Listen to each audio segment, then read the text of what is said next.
It's a new day. It's a new reaction na gagawin po natin patungkol po dito sa panibagong issue, panibagong ebidensya na inilabas ngayon patungkol doon sa tatlong ninang ni Boy Tapang noong sila'y kinasal ni Canada Girl. Dito, ibig sabihin, may asawa nga pala si Boy Tapang.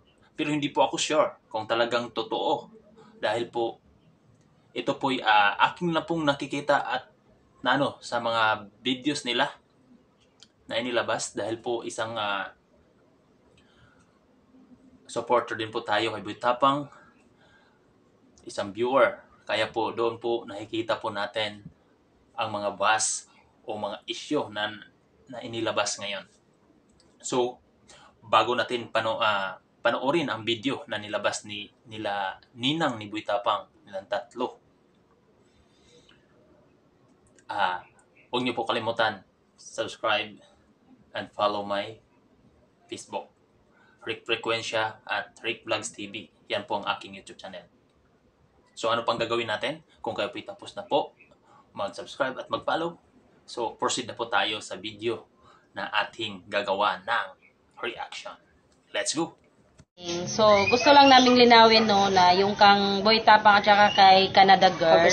Pag-usapan natin yun na totoong-totoo yung aming mga sinasabi ni Miguel Queen na kami yung mga ninang, andoon talaga kami sa kasal nila ni Canada Girl. Ang ano kasi daw nila, Kabel na, Ate Bel na, wala daw kasi tayong po.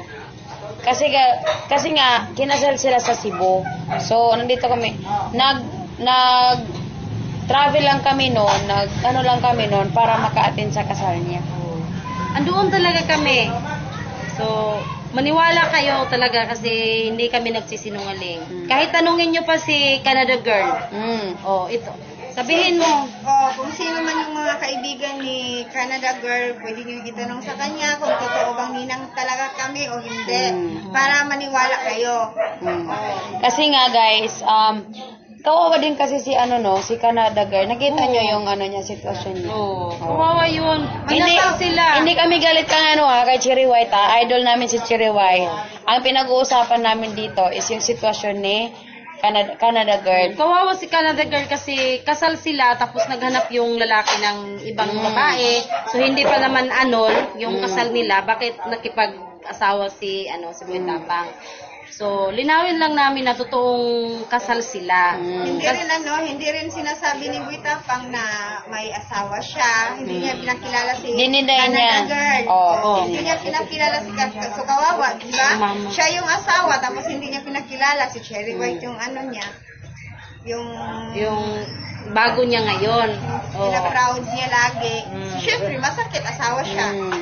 Masakit yun. Yun yung pinagano niya. Nakalista na pala doon yung ipapakasuhan niya kasi nakalista na lahat. Pati mga bashers. Nilista na niya. Kasi nung kumain nga si Canada Girl, grabe yung sili. Talagang dami. Si Ninang pa nga yung nagregalo si Ninang ng 3 litson nun. Andoon talaga ako. Siya yung Bell Family Vlog, Mineral Queen. Andoon yun, si Pat Girl, Mama's Vlog. Andoon kami sa kasal talaga nila. Siya yung nagbigay ng 3 litson. Kung sino man yung nakakita ng kasal ni Boy Tapang at saka dyan, huwag maglito-lito. May 3 litson doon. Siya yung nagbibigay nun, yung regalo niya. Huwag na kayong malito, guys. Cake lang yung sa akin kasi yun lang yung nakayanan. Ako, wala naman akong ambag doon, pero andun pa rin yung presence. Kasi best friend ako ni Canada Girl. Yun lang, so, yun guys, sana nalinawan kayo. And kung gusto may tanong pa kayo, sige, magtanong lang kayo na magtanong. Thank you so much. Thank you. So, ayun na po, nakikita na po natin.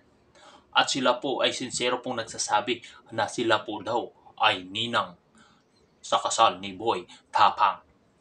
Kaya ngayon, ibig sabihin, dahil may mga ebidensya na po na nagsilabasan, sila po ay nagpapatunay na kasal talaga sila ni Canada Girl.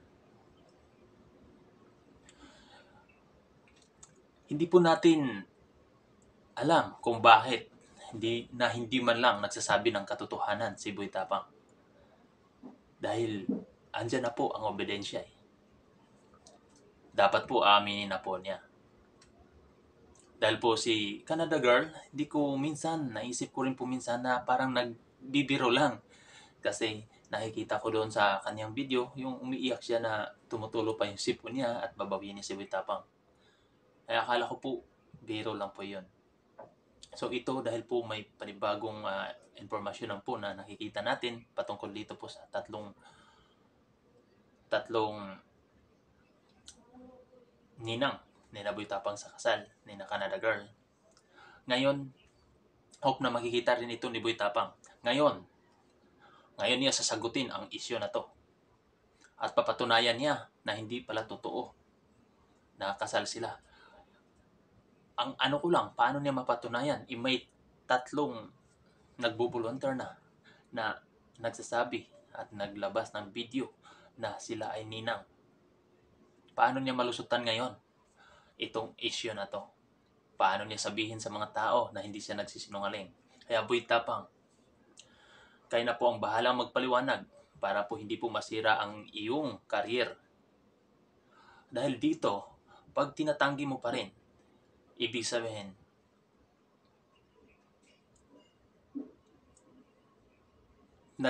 parang umiikot pa yung katotohanan.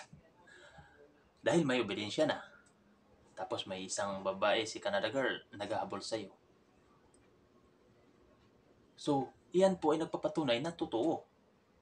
So, ngayon ka magpapaliwanag, Boy Tapang, patungkol dito, kung ano yung katotohanan. Para po malinis ang iyong pangalan. At siyempre sabihin mo rin sa taong bayan na talagang hindi totoo yan. At magpapakita ka rin ng katunayan. Dahil itong 3 na to, hindi po magsasabi to kung hindi totoo. Kaya dito talaga makikita ngayon ang tapang mo. Dahil ikaw, si Boy Tapang, idol, sagutin mo ang mga to. So yan lang po. Maraming salamat.